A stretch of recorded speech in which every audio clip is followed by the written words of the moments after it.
ବଣରେ ରହୁଥିଲା ଗୋଟିଏ ଓଟ। ଭାରି ନିରୀହ ଥିଲା ସେ ଓଟ। ଦିନେ ଗୋଟିଏ ବିଲୁଆ ତା ସାଙ୍ଗରେ ଆସି ସାଙ୍ଗ ହେଲା।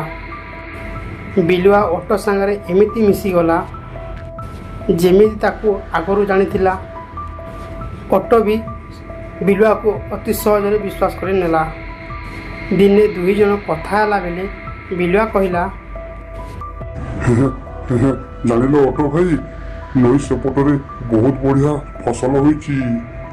ଆଉ ଆଉ ତାକୁ କେହି ବି ଜଗା ରଖା କରୁନାହାନ୍ତି। ଚାଲ ଚାଲ ଆଜି ଆମେ ସେଠାକୁ ଯିବା। ଆମ ବଣରେ କ'ଣ ଫସଲ ଅଭାବ ଅଛି କି?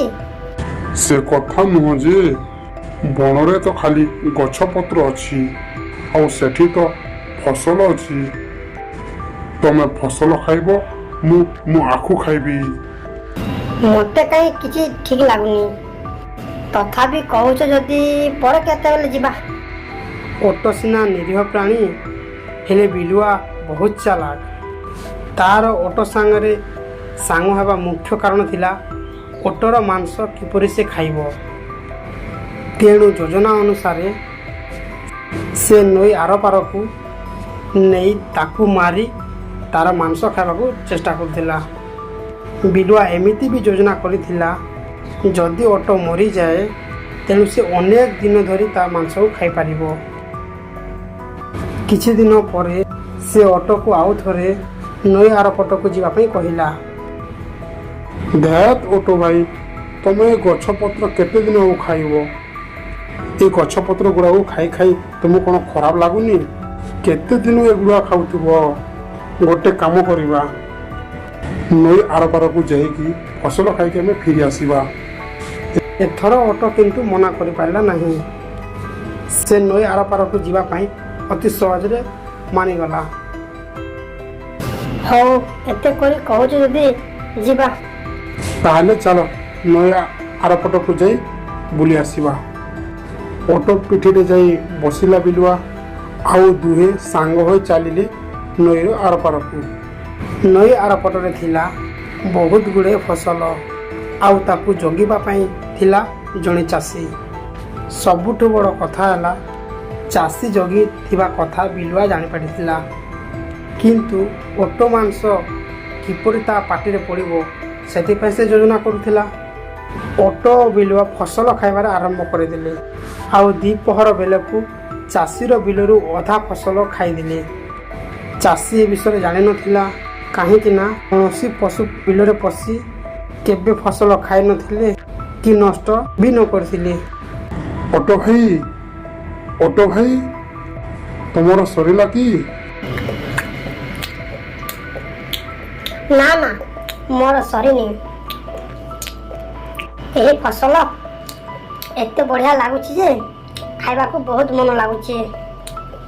ୟାକୁ ଯେତେ ଖାଇଲେ ବି ମନ ଭରୁନି। ହଉ, ମୋର କିନ୍ତୁ ସରିଲାଣି, ତମେ ଖାଉଥାଅ। ଏମିତି କଥା କହି ବିଲୁଆ ଚାଲିଗଲା ଗୋଟେ ଗଛ ବୁଦା ତଳକୁ। ଆଉ ସେଠିକୁ ଯାଇ ଖୁବ୍ ଜୋରରେ ଭୁକିଲା, ହୁକେ ହୁ ହୁକେ ହୁ ହୁକେ ହୁ। ବିଲୁଆର ଡାକ ଶୁଣି ଚାଷୀ ତା ପଲା ଭିତରୁ ବାହାରି ଆସିଲା, ଆଉ ଦେଖିଲା ତା ବିଲରେ ପଶି ଓଟ ଫସଲ ଖାଉଛି। ଚାଷୀ ଆଉ ତା ରାଗ ସମ୍ଭାଳି ପାରିଲାନି।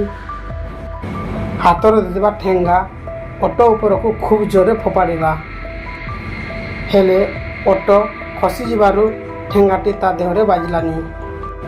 ବୁଦା ଭିତରେ ରହି ଏହିସବୁ ଲକ୍ଷ୍ୟ କରୁଥିବା ବିଲୁଆ ବଡ଼ ହତତଂସ ହୋଇପଡ଼ିଲା। ଓଟ କୌଶଳ କ୍ରମେ ଖସି ପଳାଇ ଆସିଲା। ସେ ନଈ କୂଳରେ ପହଞ୍ଚିଲା, ଆଉ ତା ପଛେ ପଛେ ପହଞ୍ଚିଲା ଚତୁର ସେ ବିଲୁଆ। ସେତେବେଳକୁ ଓଟ ଜାଣି ପାରିଥିଲା ବିଲୁଆ ହିଁ ତାକୁ ମାରିବା ପାଇଁ ଯୋଜନା କରି ସେଠାକୁ ନେଇଥିଲା। ଓଟ ଭାଇ, ତମର କିଛି ହେଇନି ତ? ନା ନା, ମୋର କିଛି ହେଇନି।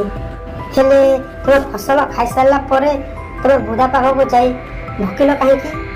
ଆରେ ଭାଇ, କ'ଣ କରିବି କୁହ? ଏଇଟା ବା ମୋର ପୁରୁଣା ଅଭ୍ୟାସ। ମୁଁ ଖାଇସାରିବା ପରେ ସବୁବେଳେ ଭୋକି ଦିଏ। ଆଚ୍ଛା ହଉ ଠିକ ଅଛି, ଏବେ ଚାଲ ଆମେ ଯିବା, ସନ୍ଧ୍ୟା ହୋଇ ଆସିଲାଣି। ଆଉ ସେ ଦୁହେଁ ନଈ ଆରପଟକୁ ଯାଇ ପାଣିରେ କିଛି ବାଟ ଆସିବା ପରେ ଓଟର ଦେହ ଥରିବାକୁ ଲାଗିଲା। ତାପରେ ସେ ଧୀରେ ଧୀରେ ଟଳମଳ ବି ହେଲା। କଣ ହେଲା ଓଟ ଭାଇ? ପାଣି ଭିତରେ କଣ ଏମିତି ଟଳମଳ ହଉଛ? କଣ ଅସୁବିଧା ହେଇଛି?